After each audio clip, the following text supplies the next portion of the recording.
listening to the Scoop Slam Podcast.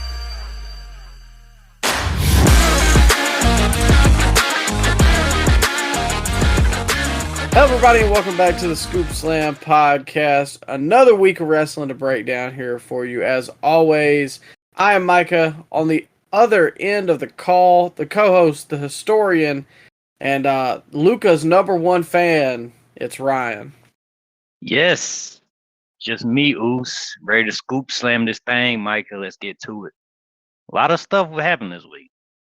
Yeah, in wrestling and out of wrestling, obviously Luka made his debut Monday, which, you know, I don't think he had the best game, but he's still gelling. Regardless, we still wiped the Jazz, and we play them next. We're fourth in the West now, so who got a better third option than Austin Reeves? Not many. That's a heck of a statement. Austin Reeves, best third option. I mean, for real, who's got a better third option? Yeah, I'm not even being, but it's just weird to say. You know, Austin Reeves. He's just so he looks like a generic my player. Does he not? Like, he doesn't look like he should be out there. He's good. I mean, I'm about to say he does, but he'll give you a bucket. He had 45. Yeah, but still, though, it looks like me or you out there. He really looks like me. Yeah. Somebody said that he was spending all his points on accessories now because he's like showed up with the leg sleeves and the headbands. Somebody said, please don't put tattoos on. He'll lose all his aura. Well, how many lineups can say they got three cold white boys in? You got Connect, you got Austin Reeves, Luka. How many lineups have that nowadays? Not many. Three cold. Wait, dang, you have to bleep that last part. But yeah, man, three cold white boys, man. What did you say? 2020. Oh, I may have slipped a little A word in there. Oh, to be honest with you, I did not catch it. But... Okay, well, leave it in. Leave it in. Let's keep it rocking. Keep it live. But I don't know. It's gonna be an interesting season. I mean, I feel like Jokic was giving us 40 when we had Anthony Davis anyways. So what difference does it make now? What's 50 when you're giving him 40? Exactly, and AD's hurt. He's hurt now. So yeah, we're in a better position. What a horrible run of bad luck. What some Tony Khan moves there in the Dallas franchise. If you're a fan of that franchise, how are you feeling? Oh, miserable. Like lower than an Auburn fan feels. I would be done with the team, man. Yeah. I think, you know, very rarely in sports do you have an opportunity to change fandoms that I think is justified, but I feel like that is a case. You're saying they should hit the transfer window? Yeah, I think you could hit the transfer window as a fan. It like Dirk hit it too, man. He was he was at the Lakers game. Yeah, he was in Staples. Oh, I love it, man. I'm all for it. Oh yeah, I'm happy.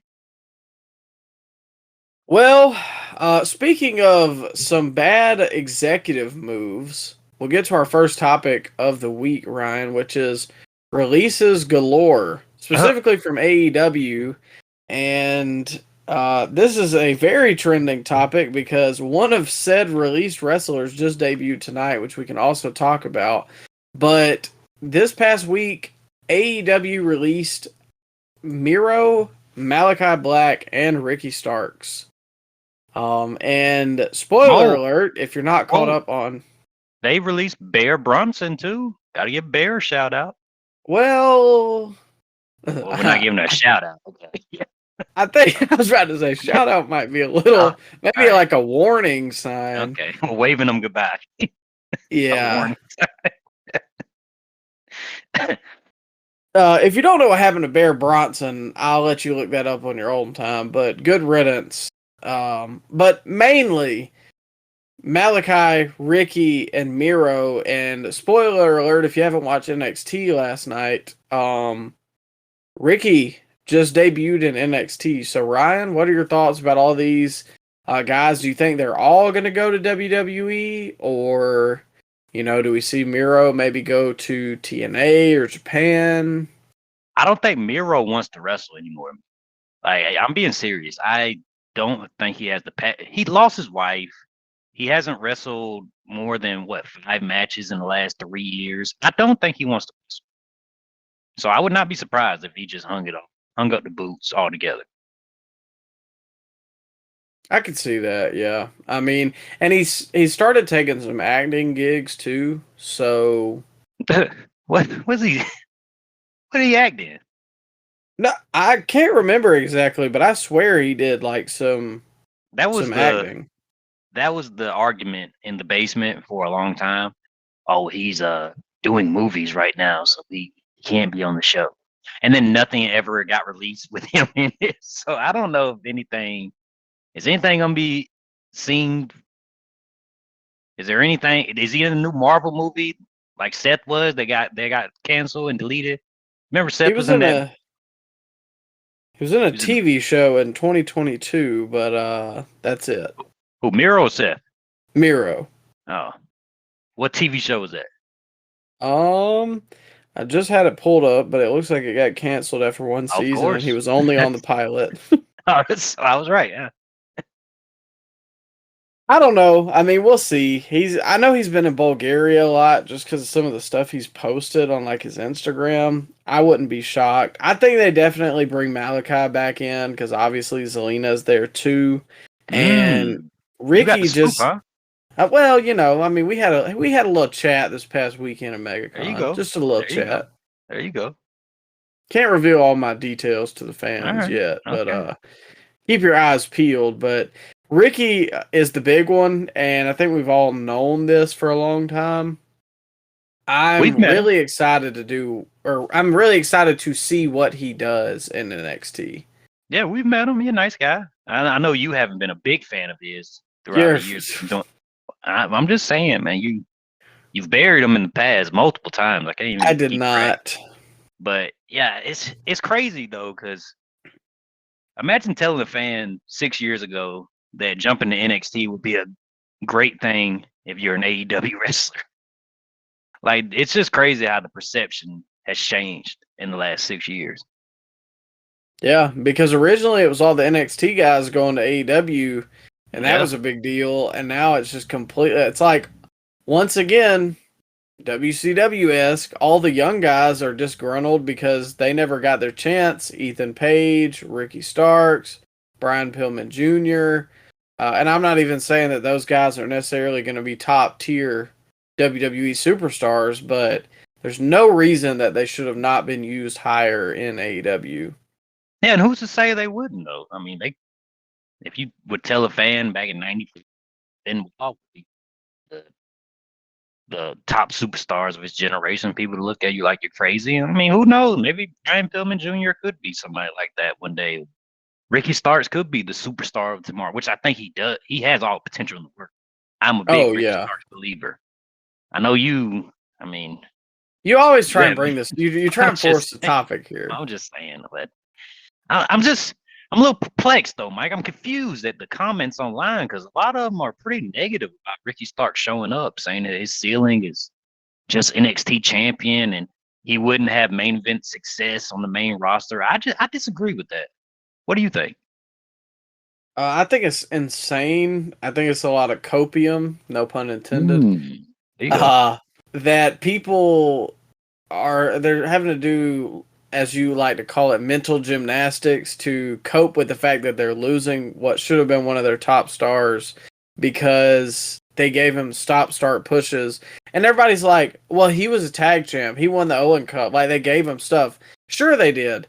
And then he would be off of TV for 2 months and come back and be like, I'm finally back. And then do all that good stuff and then be off of TV for 3 months and then cut a return promo. So, like, why am I going to stay invested in somebody who obviously the company is not invested in themselves? Yeah, bunch of start and stop pushes, man. You're never going to get over doing stuff like that. I'm just happy to see him in a spot that they are going to use him. And that NXT main event scene on the men's side desperately needs a top star, Mike.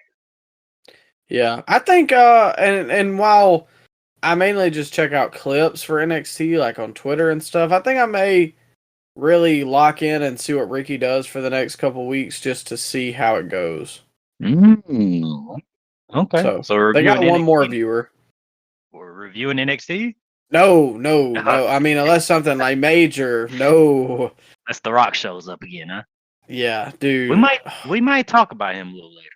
We might talk WWE, please free us from 3-hour SmackDown, please. Supposedly it's just temporary. Oh my god.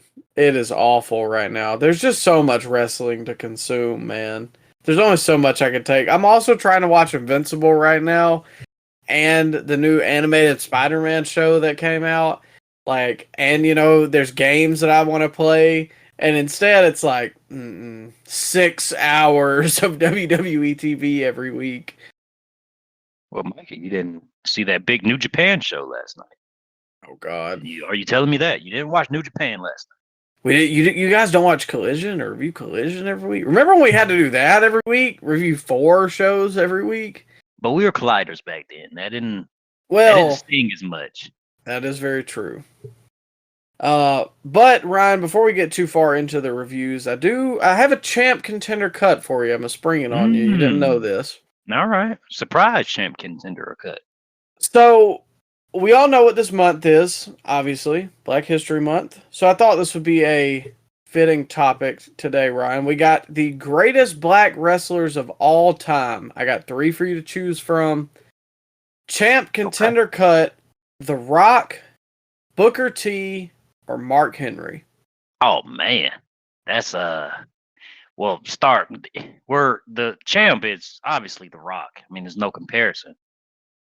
He's top 5 all time when it comes to wrestlers. So anything below champ, Mike, is just blasphemous and makes your opinion invalid if you have anything but champ here.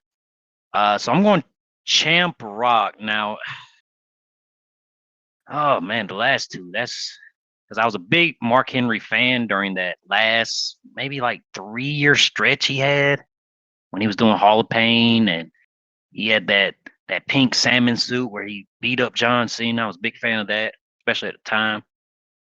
But Booker T though, man, just the longevity he had as a main eventer, going back to his WCW days, and then his early Harlem tag team days in WCW, and then his main event days in WCW, and then his early days in WWE.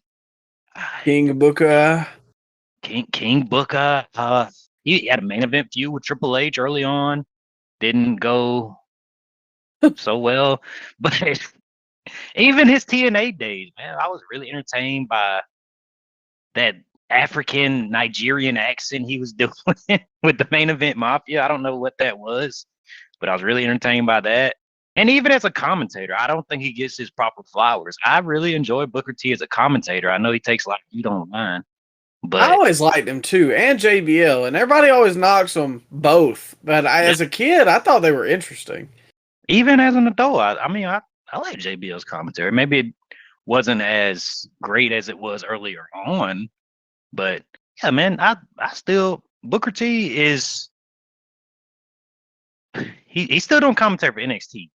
And I think he's one of the best things about the new NXT. Man. Yeah. I enjoy Booker T. So contender Booker T. And I'm sorry, Mark, but I gotta cut you just because his career had such lows, man. Like when he first debuted, he debuted with a lot of fanfare. He was an Olympic weightlifter, debut feuding with Jerry Lawler. And then he just kind of disappeared for a little while. He joined the Nation of Domination. He was entertaining in the Nation, but then he turned babyface. They had him do sexual chocolate stuff, which was at the time, it was entertaining, but maybe not some stuff that we can go back and watch in a crowded room full of people, Yeah. And then he just kind of floundered, man, for 8 or 9 years. Like, do you remember Mark Henry doing anything of note from 1919, from 2000 to about 2010, Micah? Do you remember anything?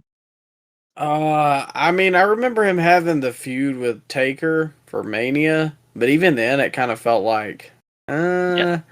I think he had a couple IC titles in between there, but like, yeah, it just He it was had an always like he was a ECW big run. guy. Yeah, that's Yeah. right. He was a big guy, the strong guy. Like, still, when they said the world's strongest man, they were not lying. That man was legit pushing over trucks and bending frying pans with his bare hands. I mean, that was no gimmick. That was the real him. But they just couldn't find something that clicked until it actually did click. But it came along when he was in the later stages of his career, and then the Hall of Pain didn't last as long as it should have.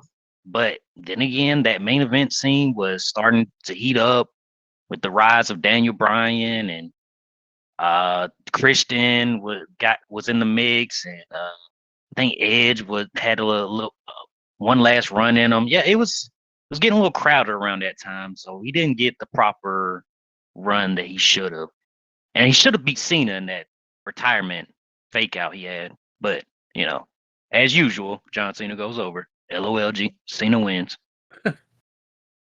Yeah, I agree with that list too. I almost said Ron Simmons just because he was the first black world champion in like the major companies, WCW or WWE, but I just felt like Mark was more somebody that like we grew up with, and I would say like that Hall of Pain gimmick is some people's like favorite gimmick, whereas like Ron Simmons was kind of always like a secondary guy in a group like APA or Nation, which Nation, like, it started as his, but then The Rock was so charismatic you could not give it to him. Yeah, and then Simmons, after his career was over, he just kind of showed up in backstage segments saying one word. Yeah. So, Which was I over. mean, yeah, it was. It still is. He deserves his flowers. I just felt like Mark may give you more of a toss-up with Booker T. I knew Rock was going to be your champ. Oh, yeah. Twice on Sunday. But anyways, we've got some wrestling to get into, so let's start with no further than AEW Dynamite. And to start us off on there, the Hurt Syndicate and the Gun Club, which I completely forgot about the Guns in anything AEW related. I don't know why. They're former tag champs, but I have not thought about them in so long. But the Hurt Syndicate came out feeling like stars, and I feel like they're a huge early lock for Tag Team of the Year. But did you hear the crowd just singing along to their theme? Yeah. These guys are supposed to be heels.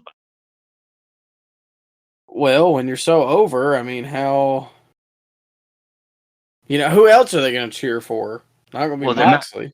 They're not going to be cheering the Guns, that's for sure. So do you think this is the right feud for the Hurt Syndicate to have? Well, I don't know. I actually thought the Guns got a pretty good reaction here, and the people were kind of like going off what they said more than they have for the Guns in a while. Like, I mean, MVP got a good, line in at the end, and everybody kind of was like, oh, but like the Guns still had like some fire. I think Austin's actually pretty good on the mic too. Like, most of the time when MVP's in there with somebody, especially AEW, like, you can tell there's just a difference in the cadence. But I don't know. I'm actually interested in this feud. I thought it was a good segment. Do you think it's gonna be a feud? Because they announced a tag team title match for next week, didn't they? It's just going to be one and done? Well, that is what I worried about, because it should be an extended thing. I don't know. I think we're just going to get them smashing the Guns next week. I hate that. Like, I feel like it should go into Revolution at least, because they have the promo ability, and who else in the tag division is the Hurt Syndicate going to really go up against? Hold up, pal. The Young Bucks they've just reactivated their YouTube account, being the Elite. So I mean, that's sowing the seeds right there for the future feud with the Hurt Syndicate. No, the only thing I want to see the Hurt Syndicate and the Young Bucks do is if the Hurt Syndicate gave the Young Bucks 15 power bombs and put their foot on their chest for a 3 count. Jeez, tells how you really feel. You can't tell me that anyone on this earth believes that the Young Bucks could beat the Hurt Syndicate. Well, I mean, in their minds, Micah, they are the greatest tag team of all time. But look at them. I see them. They are. I still can't tell. I don't know which is which, bro. I'm not even joking. I don't. Which one's Matt? Is Matt the one with the black hair? That Matt? Yeah, Matt. Nick is the goofier looking one to me, that the one but that's Matt's bald? the one that makes the faces. So Matt's the one that's not bald. Yeah, Nick is balding. Okay. All right. Balding. Well, I mean, it's not fully there, but it's going. Why doesn't he hit up MJF's guy? I don't know. Or Punk's guy. I don't know. The jury's not out on that one. I don't know. hate. I don't believe that. I can't believe that. No way. Not Punk. He's just one of those guys that I don't know, man. His hairline's weird. I don't know. The hair, his hair is suddenly so full. It was so thin in AEW. Well, he's not stressed out. When you get stressed out, Micah, don't you, lose a few strands? It happens. Well, I guess. There you go. It's not dealing with children. Well, anyways, I thought that this would be a good extended feud if they do continue it. I know they got a match next week, but sizably, it's not absolutely ridiculous to believe that the Guns could hang with these guys. And I think on the mic, this could be a very fun program to kind of put some life into the tag division. And I thought it was a good first step into this episode of Dynamite. I think they absolutely squash them next week, but yeah, I agree. It was a pretty good segment. But yeah, they're gonna get squashed next week. Probably, but all good things must come to an end. Okay.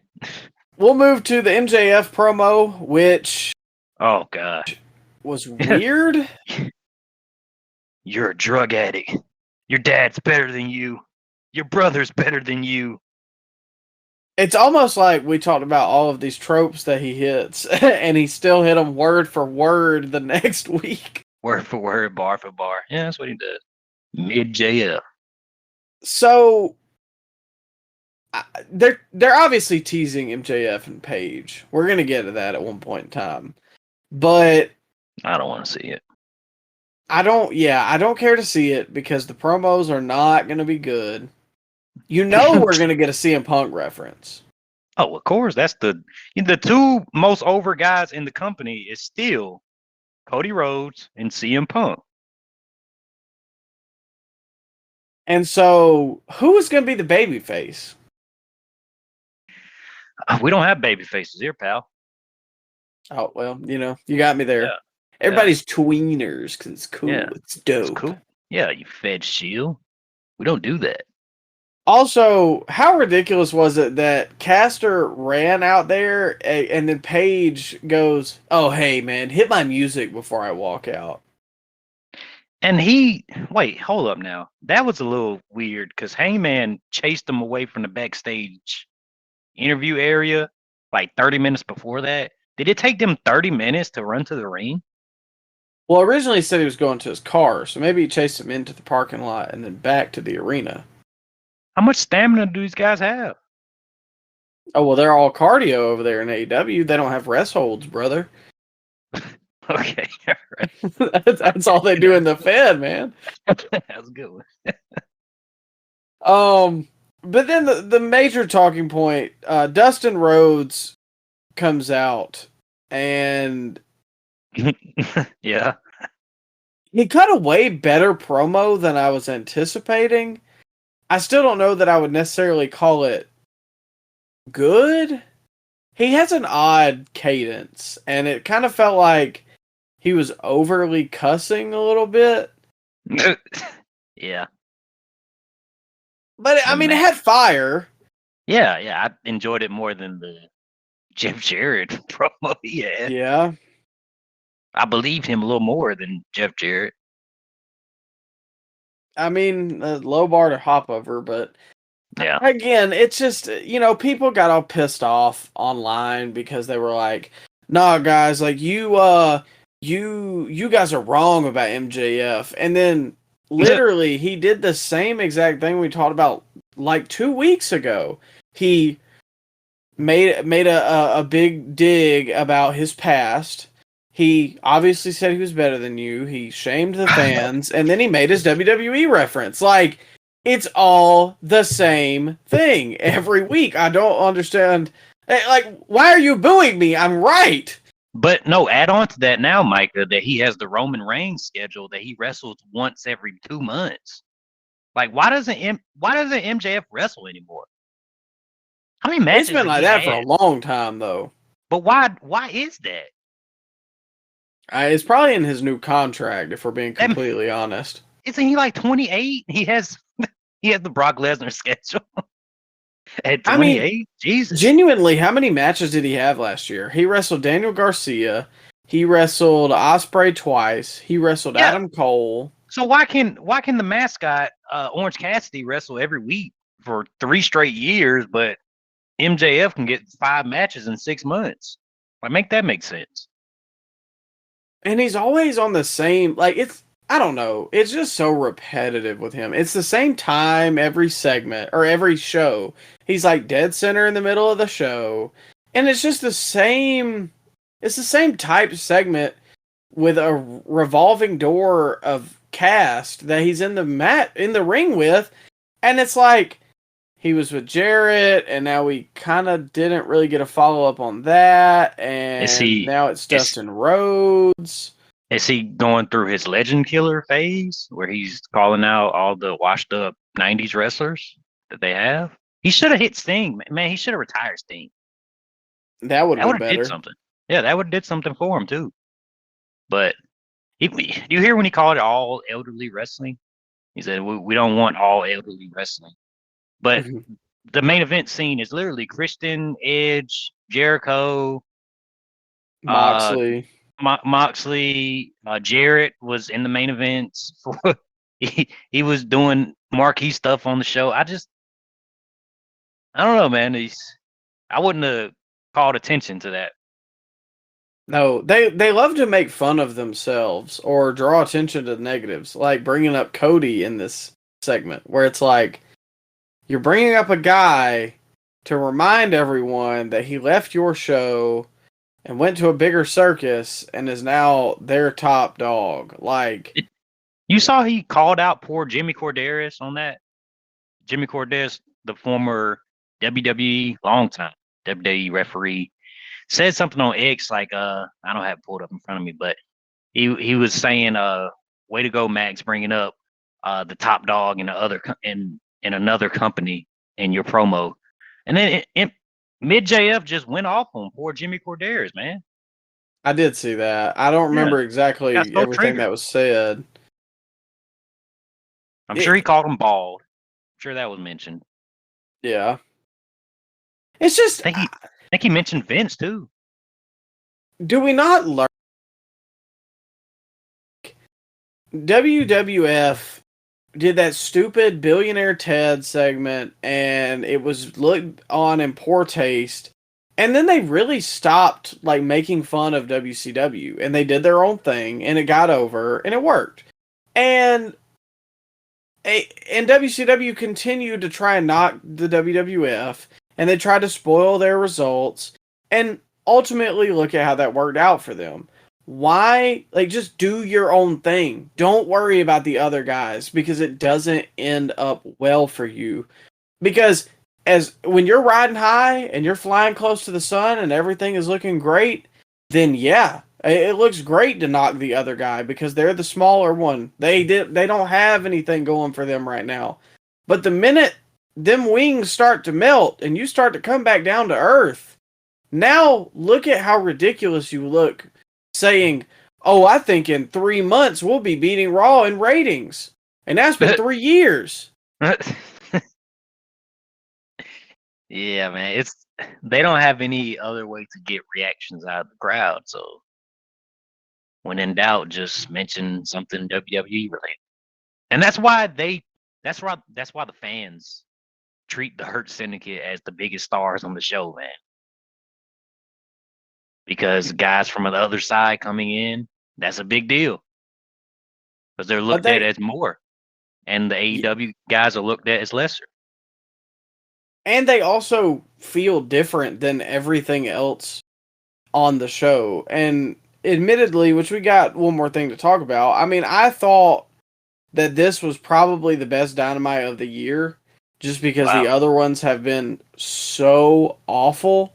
But for the most part, like the Hurt Syndicate stuff was good, and I like the main event, which we're about to get to. And if you cut out the Moxley stuff, the show is not that, and some of the goofy backstage segments, like Harley Cameron, I'm sorry, is so bad. It's funny for people that are 35 and up, and I'm just, it's not for me. Yeah, watch what you say about Harley Cameron, Mike. She's very big online. She's got shooters. She got more shooters than Jey Uso, but I don't know, man. I just can't get it. But I genuinely did think that this Dynamite was probably the best of the year. Okay. All right. It helped that the crowd was actually invested too. Yeah. Yeah. In some parts of the show. They were dead at a lot of segments, but well, some of them I can't necessarily blame them for. Like the Jericho segment. Yeah, exactly. That like it drags in the middle, but the high spots this week, the Hurt Syndicate, there was something else I liked on the show that I didn't really have anything to say about it, but it was still good. I didn't like the 15-minute opening segment where they brawled for 20 minutes. No. That's what I said. If you cut the Moxley stuff, it's, most of the show is passable. Yeah, it went on way too long, but yeah.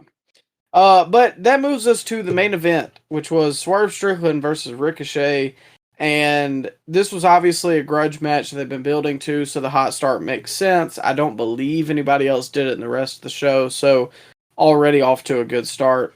The power bomb onto the top of the guardrail. That is probably one of the craziest spots I've seen in a very long time, because if he had just been a little to the right, first off, his back is going to be jacked up the rest of the match. Not to mention, he's probably going to land on somebody's like shin, and it's just going to be a whole whirlwind of bad. They wrestled for 10 minutes after this. Well, I mean, right. Yeah, but it was still a nasty spot. So did JD McDonough, but Wow. All right. Okay. See, you have no dispute because he did. He did, yeah. That looked worse actually. Yeah, I don't know. It was pretty bad, especially since he like broke a rib. Yeah. I got to give props to Ricochet. I don't know if you remember this exactly. Swerve was on the apron, and Ricochet kind of jumped up to do a Hurricane Rana to the outside. But German though. Yeah, it was very smooth. Like you could tell that he messed up, but I think most guys in AEW that we've seen in the past would have like went back in the ring and tried it again. And they just segued into a different part, still got him outside of the ring. So for that, I thought it was a very, very smooth recovery. Yeah, it was nice. You're more of a fan of Swerve than I am, so I wasn't as high on this match as you were. What doesn't do it for you with Swerve? I don't get it. Because I like this match. I thought both guys came off well. And, I have not loved Ricochet's run completely, but I thought that all in all, like, I really wouldn't have changed anything about this. I just think his in-ring work is overrated. His mic skills pretty lackluster, and the only reason he's over to the level he is because Nana comes out and dances. So I don't like that. I just never got the hype of Swerve. I mean, I like Killshot when he was in Lucha Underground. Yeah, man, I just don't think he's as big of a star as people perceive him as. I can't see him main eventing WrestleMania. So, hold on. A lot of people, go ahead.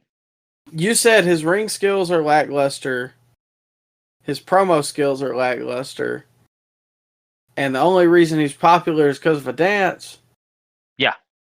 If we had a camera right now, the Dan Orlovsky meme? But he's just pointing. But you fine with Jey Uso? You think he can main event WrestleMania? That's the exact same thing of Jey Uso. Whoa. Pause. But back it up. Jey Uso actually sells merchandise. Oh, that's the only thing we've got to do. Jey Uso is an actual draw in his company. Nobody's showing up for Swerve Strickland, man. I'm sorry. But that's the exact lackluster in-ring, lackluster promos, only over because of a dance. That's the exact same thing as Jey Uso. I don't think Jey Uso is lackluster promo at all. Like, were you didn't like his bloodline stuff when he was cutting those passionate promos week in and week out? No. You think he's a lackluster promo? I liked those promos. I don't like his current promos. Do you believe anything Swerve says on the mic? Has Swerve done anything that is on the level of what Jey Uso has done on the mic with the bloodline? No. So that is a bad faith argument right there. But you said, cannot tell me that Jay's promos right now are on the level of his bloodline stuff because he's relegated into being the Yeet Man. I think you're making it seem like that's all he does is say Yeet. No. Hold up. Last week when he cut that passionate promo with the tear in his eye, he didn't just go out there and just say Yeet every word. He actually spoke from the heart. I mean, that wasn't just every word Yeet. You make it seem like it's worse than it actually. Jey Uso is over, and he, whether you like it or not, is this generation's Jeff Hardy.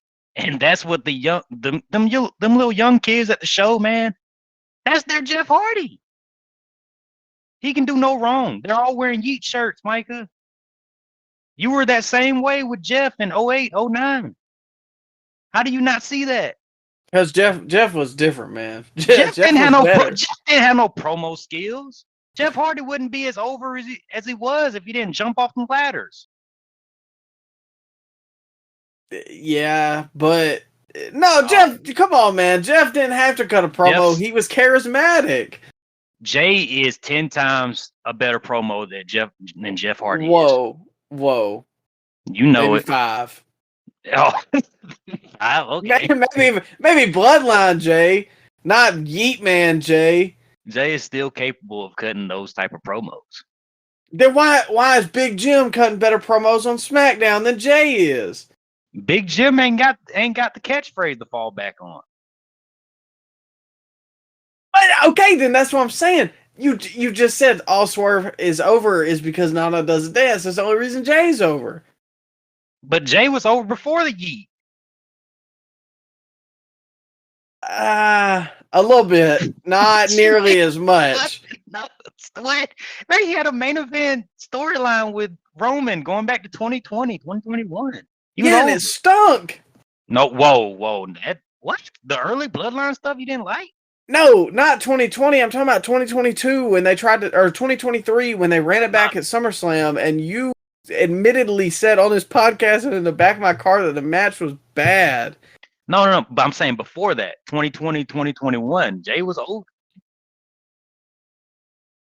Yeah, but that was 5 years ago. And then they put him back in the tag team, and then he was relegated to nothing, and then they tried to pull him back up again. Well, he wasn't relegated to nothing, that's what I mean. But I'm saying, then they tried to pull him back up again in the main event scene, and he crapped the bed at SummerSlam.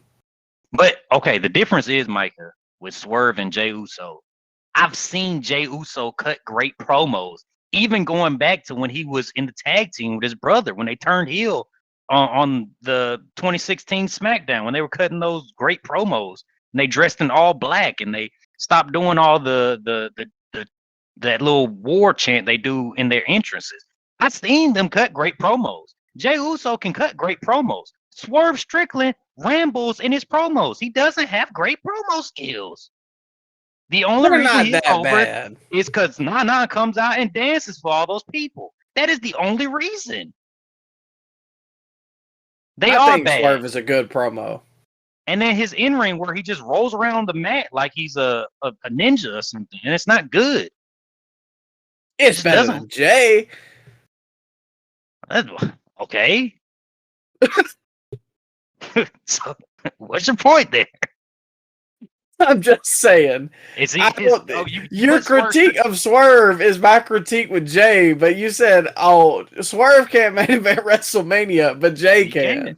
Well, okay, is Nana gonna be dancing? I mean, if he dances for him, I'm sure they'll like it then. But if he can't bring Nana with him to WWE, he's gonna be on the Speed Show with I don't know. Is Vinci got released last week? Whoever's on Speed Andrade. now, yeah, Andrade. He's got promo skills just like Andrade, man. Take away Nana, Oh, come on, I just Mister don't see Stink. it. I I just don't see it. But anyways, I That's thought why the match Lashley. was good. No, hold up. That's why Lashley didn't want to do the job for him. And you blame him? Look at him. Look at the state of him. The only reason he's over. I don't think Lashley should be doing jobs for anybody right now. Well, I mean, it wasn't a topic for discussion when he was feuding with Swerve. Which, you know what? Yeah, he shouldn't job for Swerve. I wouldn't have.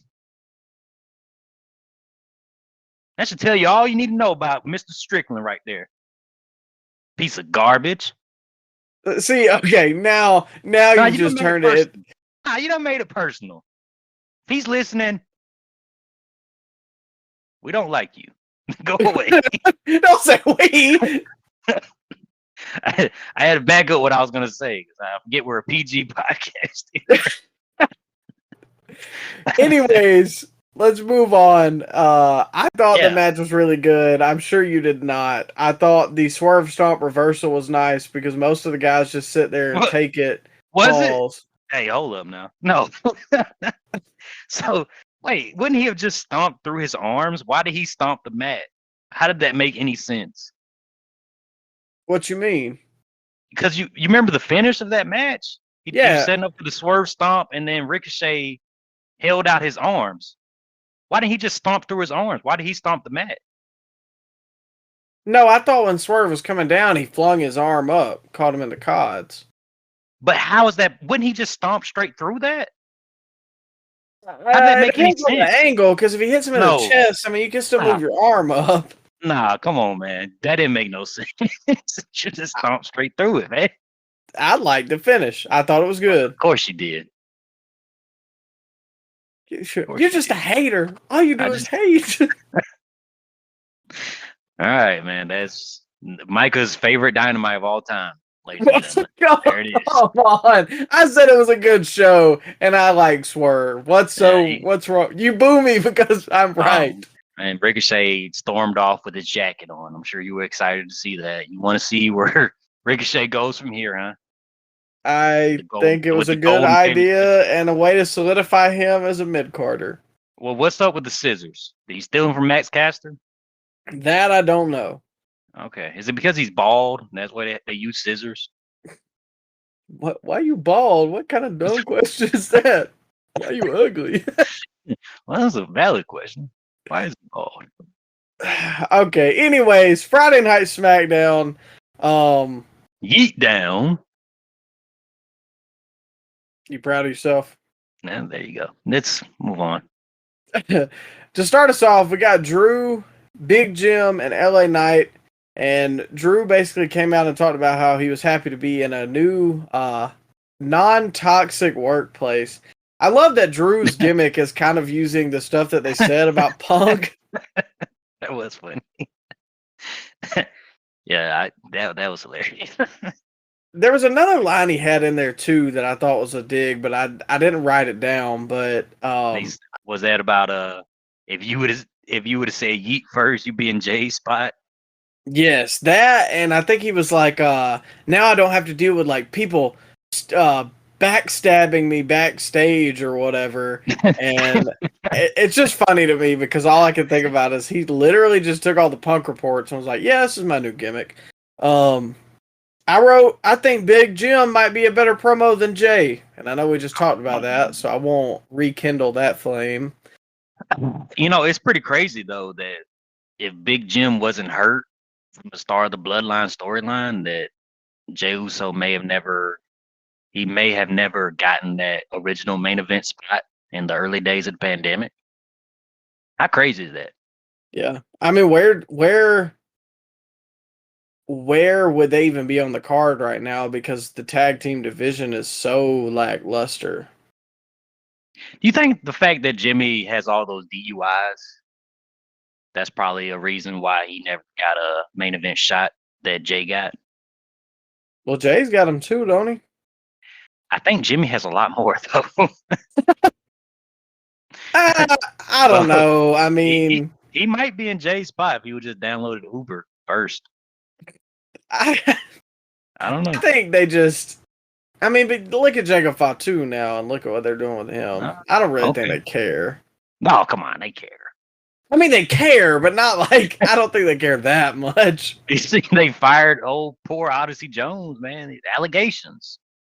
That False allegations. Well, I don't know if they're false allegations. I was very shocked about what they did with LA Knight here because they actually put him with some other people who can cut promos, which that's just blasphemous, right? Instead, let's put him with he was great. Shinsuke. He was great here, though. LA Knight. Yeah, I thought it was. At first, I was a little perplexed as to why he was like, if you need to cry, that's okay. And then he turned it, and I was like, oh, okay, all right, this is fine. That's a shout out to Macho Man. Yeah, which is also funny because he's the Slim Jim guy now. There you go. He's done channel his inner Macho Man. Macho Man's possessed LA Knight, ladies and gentlemen. He was wearing red and yellow, too. There you go. What's the catchphrase? Well, there you go. Give him some arm tassels too while we're at it. Okay, I don't hate that. Doesn't he have valet maker? Nah, he can cut his own promo. Oh, okay, all right. So you're not bringing in Maria Kanellis to be his Miss Elizabeth? Nah. But I did expect her to be in the Rumble, but she was not. Really? You would have wanted to see that? I would say I would have wanted to see it. I was just expecting it. Well, anyways, following that, these three had a match that Drew ended up picking up the win on. I thought it was pretty good. Yeah, I like it. Not a ton of note, but I'm kind of curious where they're gonna go with LA Knight into this WrestleMania. I was just about to ask you that, where you think he goes from here, because I think they showed, I believe they showed Shinsuke lurking, watching TV in the background in this match. So are they just going to go back to the Shinsuke feud for Mania? I don't know that I want to see that, though. And LA Who Knight... else is available? I don't know. This Mania is all up in the air, man. I hope they're not going to do what I think they are going to do, but we'll see. There's not a lot of options for LA Knight to go with. Maybe giving him a big moment on the WrestleMania stage, winning back the IC title. That would be a big moment, but I wouldn't be excited to see the feud, No. I don't know, man. This build has started so odd. Like, I really don't even know. We're getting there. We're getting there. Okay. All right. I got a few.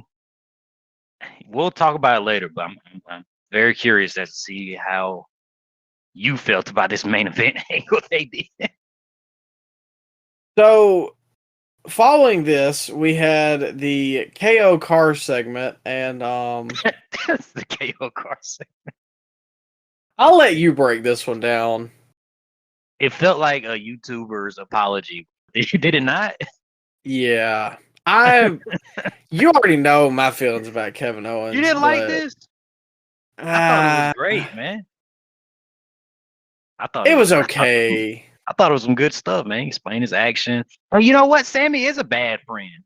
He's quick to come to Roman's aid, but when KO needs him most and his biggest opportunity he's ever had, he can't lift a finger to help him out. But he did, like 2 Rumbles ago. Well, that's beside the point. What about this Rumble? Well, Cody's his friend, too. He would have been a bad friend to Cody then. He was his best man. It's his son's godfather. No, man, no. He's a bad friend. Can I say something? Yeah, go ahead, say it. How many times we got to see this? What do you mean? How many times have we seen Steen and Generico or Owens and Sammy? They don't like have it was so textbook for months. They don't have bad matches. They have great matches together. Yeah, but like, I don't know, man. You're becoming. How many times are we gonna see Eddie Guerrero and Rey Mysterio, bro? Are you one of those guys? No, you're hating for no reason. Well, I'm hating for no reason. Did you not hear your Swerve breakdown? We're not talking about that anymore. We're talking about KO and Sam. You just hate KO, man. You fat shame KO again, huh? I'm not fat shaming. I just don't like him. I don't. For no reason. You can't. Bro, this was an entertaining segment. His promos don't sound believable to me. I'm sorry. He doesn't sound believable, really? No, I don't know why. I just don't believe anything he says. He's not bad in the ring.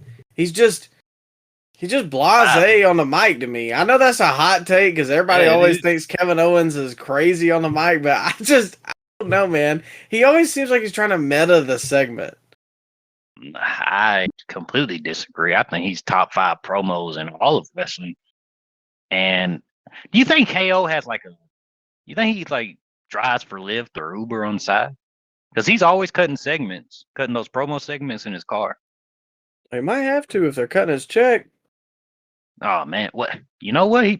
Jimmy probably should have called him them nights. Oh. Anyways, the one segment I could not find, and I looked for it, was the Charlotte segment that you were talking about. But in my perusing of online sources, I could not find this. Wow.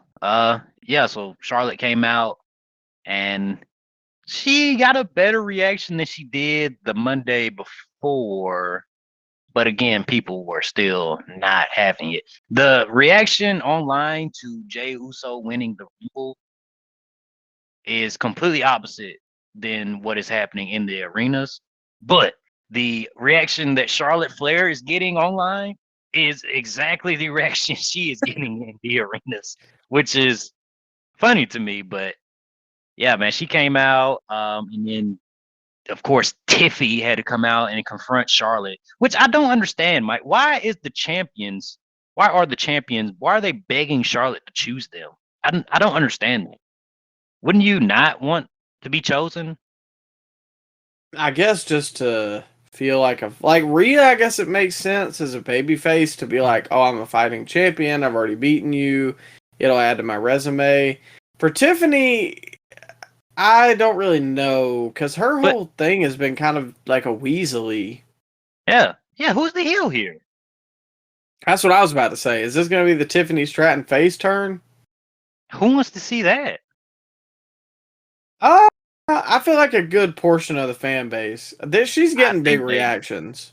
Yeah, because of the big things on her chest. I just don't buy that she is good on the mic, and her in-ring stuff. It's just there to me. I don't see it, man. It's the you gimmick. See it? She does that moonsault pretty cool, but Jacob Fatu does it too, and it's more impressive because he's 300 plus pounds, you know? Yeah, don't say Jey Uso. Hey, come on now. I don't know. It's the gimmicks that she has, right? It's a perplexing case because go ahead. She's got the gimmicks, Micah, right? I won't say that her promos are top tier. I don't think she's bad in the ring, and I think her and Charlotte can have a good match. Yeah, maybe, but I won't be excited to see it. It'll be on night 1, but it'll probably be one of the matches I go to the bathroom for or go get some more snacks. I'm not excited for it. Gooner Mania? There it is, right there.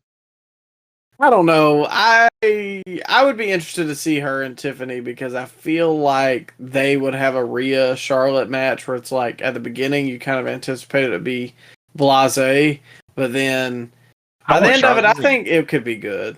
I want Charlotte to win, man, just to have the internet. Really? Yes, just to have the meltdown online. I want her to win. Yeah. Well, I bet you want Cena to win his world title too then. I would stop watching. Podcast is done. It's over. You have to replace me here. There's no replacements. Nobody's got the knowledge like you do. But Well, you can fly solo, man. Joey Styles. oh god. The main event: Jay Cody versus Jacob Fatu and Tama Tonga. It was there. Yeah. But the aftermath. I got a problem here. Yes. I kind of turned it off when the match ended. Oh man, you didn't see it? Yeah, I think I accidentally did the same thing on Raw too, because I saw something about the New Day beat up Ray after Raw, and I was like, huh? I didn't see that. You gotta. Oh yeah, they did. They jumped. I got a bad problem about when the matches are over, I close the app. Like, Oh come on now. You would have missed if you were watching the Punk return live. You would have missed it. I did. I did Oh. miss it live. You called me. Well, that's beside the point. Point is, so Solo Sikoa comes out wearing his black hoodie, of course, and yeah, Who is that guy? it's- I don't. He has plus 10 stats when he puts that hoodie on, apparently. But I'm a little confused as to why this is still happening. Because I thought Cody said he was done with anything bloodline related, didn't he? Oh, he did. Multiple times. He said it, and then he still teamed with Roman, and then he said it again. His entire run, his entire reign, Cody, as champ, it's just the Samoans attacking him and him teaming with Samoans and him feuding with Samoa. It seems like this has been his whole entire reign, doesn't it? Outside of AJ Styles and Kevin Owens, I don't remember anybody else that he's had a feud with. Surely they're not doing Cody Solo 3, right? At Mania? They That's cannot. not, you know, I was thinking though, Micah, is this a red herring to get The Rock back involved? And call me crazy. Is this maybe Rock calling the shots here? I know it's a long shot. I still have hope that Rock somehow gets involved. Why else would Solo attack Cody though? If not, if this isn't Rock involvement, am I just smoking the opium? I think you might be, but so is Solo in a match to get into the chamber now? He hasn't been announced for anything. So then what would be the point of this? Are they gonna do Solo Cody at the chamber? God, why? I'd rather see Jacob Cody and just have Jacob get like kind of cheated, or not cheated, but like, you know, he did the best he could, but Cody valiantly wins. Like, I don't think that would kill Jacob, and I think they could actually have a really good match. See, I don't think they want Jacob to get pinned, but still, this is weird that they're going with Solo this late in the game. And that makes me curious as to who is gonna really be Cody's Mania opponent. Because I hope to God they're not gonna do that. So like Solo. Nah, man. It's a stacked field so far.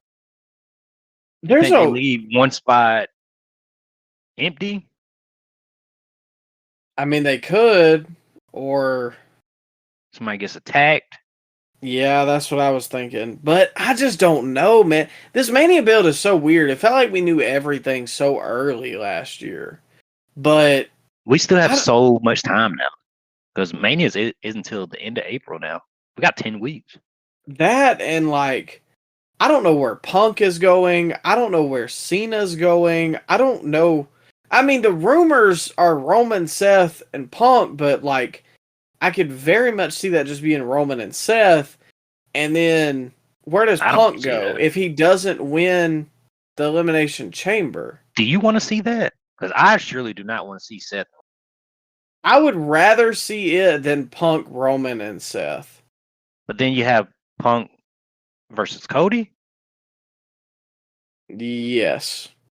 That would be a very interesting build-up. Punk versus Cody? Yeah, especially if you get Cody subtly turning. I know they probably won't do it, but him subtly turning heel, that would be interesting. I think it would be a lot like the Hangman. I mean, not in the same sense, but like when God. Hangman and Punk were feuding, it was kind of like the two biggest baby faces in the company. So it was like they were heels and baby faces to two completely different sections of the audience. So Yeah. maybe what they did one week was a babyface thing to me, but it was a heel thing to somebody else. I think they could run that angle and it wouldn't hurt, but I really don't know who you put against Cody because I don't love babyface versus babyface. So you can't do Cody and Cena. Would you turn Cody heel though if you had the pen and paper, Micah? If you're Mr. Levesque for this WrestleMania season, are you turning Cody heel? I would. I would do it. I feel like it'll be a Austin turning with Vince though. You think that would kill him dead? I think it might, just because he's so over as like the hopeful babyface right now, and it's not stale. But how much time does Cody have left to be that top guy? He's already what, 39 years old, 40 years old? You got to be Probably the same age Austin was then.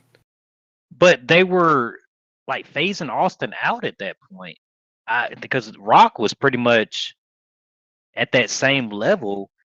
I'm thinking that you start grooming other people to pull the sword from the stone, man. I don't think Cody needs to be a top baby face in the company for 5-10 years like a Cena or Hogan or somebody like that. Why can't he have a Austin level run where he's the top guy for like 3 or 4 years?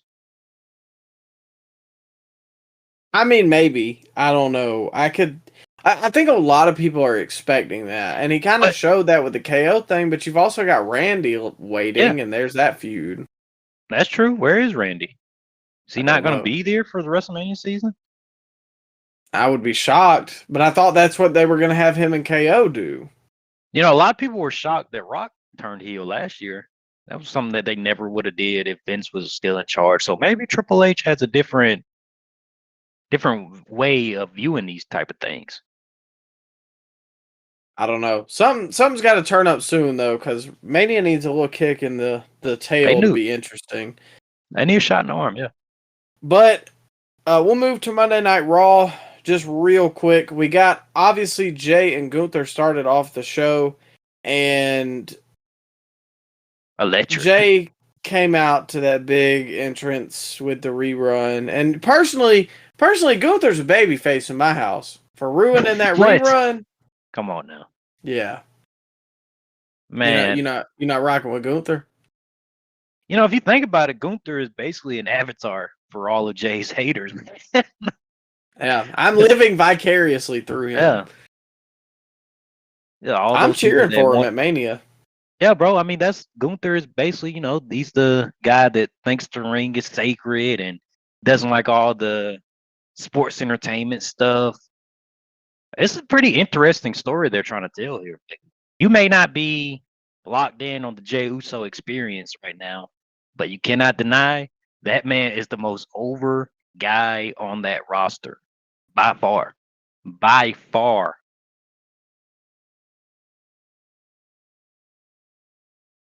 Micah, you hang up? I don't know. How can you deny that? More over than Cody? On the Raw roster, Cody's on SmackDown. I thought you just said on the whole roster. On Raw, on the Raw roster. I'd put him up there with Punk. But I think he's more Punk's over. got a lot of haters. Yeah, I think he's more over than Punk. That doesn't mean he's better than Punk, but I think you he's might more be over right. Bro, he has every. I like it. I know you don't like it, but you gotta wake up to the reality of it. Micah, is about entertaining the mass audience, and the mass audience loves Jey Uso, just like how you love Jeff Hardy. Oh man, it's different. It's different. You keep bringing that up because it's very relevant. I'm not. I can't agree with that as a Jeff Hardy fan. That's him. I wasn't a big Jeff fan either, man, but I recognized that he was the most over guy on that roster. Well, anyways, we got what we knew was going to happen. Jay comes out looking like the baby face, the underdog who will not stop until he gets what he wants. He declares that he is going to face Gunther at Mania, and they had a good pull apart. Jay did the dive. I agree. The show is interesting because the people like Jay and they want to see him do good, and you have to see what he's going to do every week now leading up to Mania. And I know a lot of people don't want to hear this, but this is the feud Gunther needs. Bro, he's been an afterthought as a champion the whole year, has he not? How many feuds have you been interested that Gunther's had? At least with Jay, they are going the audience as a whole is going to be interested in this feud altogether, and they're going to be reacting. I do agree with that. I think this year for Triple H as a whole, just speaking from WrestleMania 40 to now, a lot of the reigns that we have had have been very lackluster. Even Cody's. I know he's on top, but we just talked about it. He faced Solo most of the year. Gunther really has not had crazy feuds. Braun really has not had crazy feuds. I don't know that there has been a great title reign in WWE in the past year. Yeah, man. I mean, it's they got a problem with that as far as making memorable title programs afterwards. When the long build-ups they're good at, but after the guy gets the title, they just kind of like, all right, what's next? Yeah, because they had the Gunther IC run, and then after that, the IC title. I mean, it still feels like a big deal, but it doesn't feel as big. No, Braun ain't really had a proper feud either since winning the IC title. And that's what I think has really hurt them going into Mania is like they've almost waited so long to pull the trigger on anything that now nothing feels right. And at least we had the bloodline to fall back on the last couple years. Yeah. And I mean, you can get like 2 or 3 matches out of the bloodline. Because rising tide lifts all ships. Yeah. I mean, you line and you get the Uso storyline with the bloodline. So now that you don't have that going into Mania, I don't know where you stand. I don't know where they're going.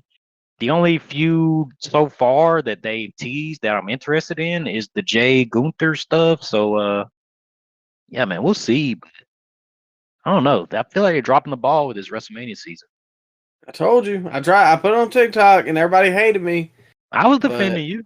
No, I know. You was there. You were believing, but I'm saying everybody else hated on it because they're like, oh no, man, you just gotta let Triple H cook. It's like, okay, I'm waiting. I'm hungry. Well, when's the food gonna be ready? You ever see that when they had that mass walkout on in like 2011 and everybody was saying, sorry, Triple H, no confidence. I always got that clip stuck in my head when Triple H does some suspicious booking.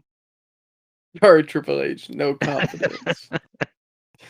To close this out, Raw had Punk do his promo, and that led into the main event with Logan and Ray. Punk did his typical, he kind of cut everybody down, and in the best way possible makes you interested in a match that is going to have 6 different people in it. I really just, I don't know, it's hard for me to even say anything because I want to see Punk and Cena kind of, but I don't want to see Cena and Cody. I want to see Punk and Cody, but like nothing feels like, everything to me leading into this WrestleMania feels like a square peg in a round hole. Like nothing just fits like, yes, that's the matchup to make. Yeah. Yeah, I agree. I don't want to see Cena at all. Not even Cena Punk. I feel like, I'm going to put the nostalgia glasses on. Bro, Cena is washed up. I don't buy into 2025 John Cena. I didn't buy into 2014 John Cena, quite frankly. But the internet and all those kids that adored him growing up have put on their rose-tinted glasses and they love anything that Cena does nowadays. And if they took those off, they would see that he is garbage. Like straight up buns, the overacting, the paint by the numbers matches. People want to talk about Jay's bag. Cena has an even lesser bag. Like he Especially literally now. especially he just has the AA. That's all he does now. And the 5-knuckle shuffle. It's no more 5 moves. It's 2 moves now. It's funny to me too, because one of the guys I work with, big Cena fan, he's like, I want to see him win it. But he was like, dude, can he stop doing them goofy faces? Or like, can he stop? Can he get a military cut again? I'm like, you're saying the same thing we're all thinking. No, bro, it's just like he doesn't. It feels like he's mocking himself being there, like he's playing the part of John Cena in a movie or something. Yeah. Just don't show up, bro. Why do you even negotiate all them dates if you weren't going to show up for the build? That's another thing I don't like. Why are you going to say he got 30 dates for this calendar year and we see him 2 times in the last 2 months? Yeah, ain't none of them going to be on the build up to WrestleMania, which is when everybody wants to see you. Yeah, exactly. Now we don't want to see you. Mission accomplished. All those years of telling us that you can't see me, and now we don't want to see you. Yeah. All those years of telling Roman that I can't leave yet because you can't do my job. Well, now somebody's doing your job, so stay gone. He's gone too. Yeah. That stinks. I think that's hurting the WrestleMania build too. All the stars are gone. Like even like Punk is here and Cody's here, but past that, I mean, who and Jay? I mean, I'll give it to him. He's a star or whatever. But like, dude, the big like no Rock, no Roman, no Cena right now, and I know you've got to work on your current guys that are always going to be here. There's no excuse for why Roman should not be here right now, or Randy Orton, or Cena. Like, it's just ridiculous. It's some of the guys have a little too much power, and it's like this is the biggest 10 weeks of the year. Why? Go ahead. I was just gonna say, like, why? Like, why? What are you waiting for? You know what I mean? Yeah, it seems like Triple H, man. He let stuff simmer a little too long for play. Yeah. Like, come on now, cook the dang food, man. Exactly. That's what I'm saying. I'm hungry. Put it in the water, man.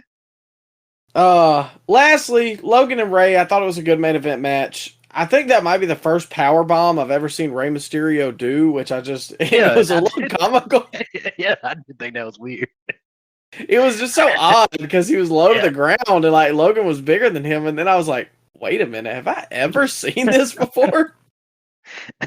Did you see Logan bust out a new finisher?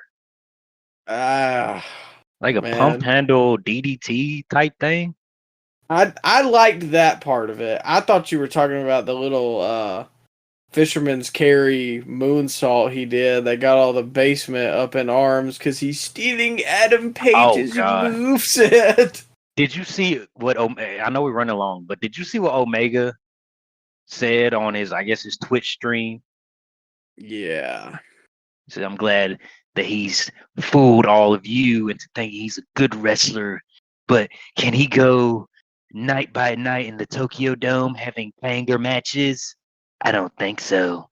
No, he's just going to draw you more money in the Tokyo Dome, sir. He doesn't have to have 300 matches in the Tokyo Dome to be a great wrestler. Is Kenny Omega going to be able to be recognized in the mall if he walks in a random mall in America? No, but Logan Paul is. So shut up. That's what I don't get. Like, and I saw we talked about him off air, but Ibu posted something about like Logan Paul, everybody just glazes him because he's a good celebrity wrestler, but he's not showing any signs of improvement.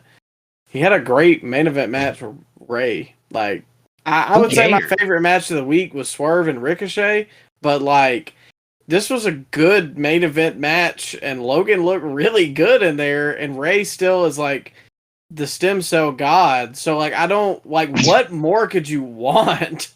Well, they look down on him because he rehearses his matches, but then they turn a blind eye when all those ladies rehearse the Royal Rumble or they rehearse all those convoluted matches that that they try to do in their on the week to week shows. They can overlook that, Micah. But if Logan Paul rehearses his matches, oh god, he's not a real wrestler, Micah. Or what about the freaking Young Bucks that all their matches are just rehearsed spots that are so cooperative that it doesn't even look real? That's real graps, brother. They call it in the ring. Yeah, I bet they do. And I'm calling it here. Ladies and gentlemen, thank you for listening. We'll be back next week, as always, on the road to WrestleMania, even if we're hitting a couple potholes right now. Make sure you check us out. TikTok, Instagram, Twitter, all that good stuff. Link in bio. Come back next week. Tell your friends about us. Thanks for listening. Have a good one.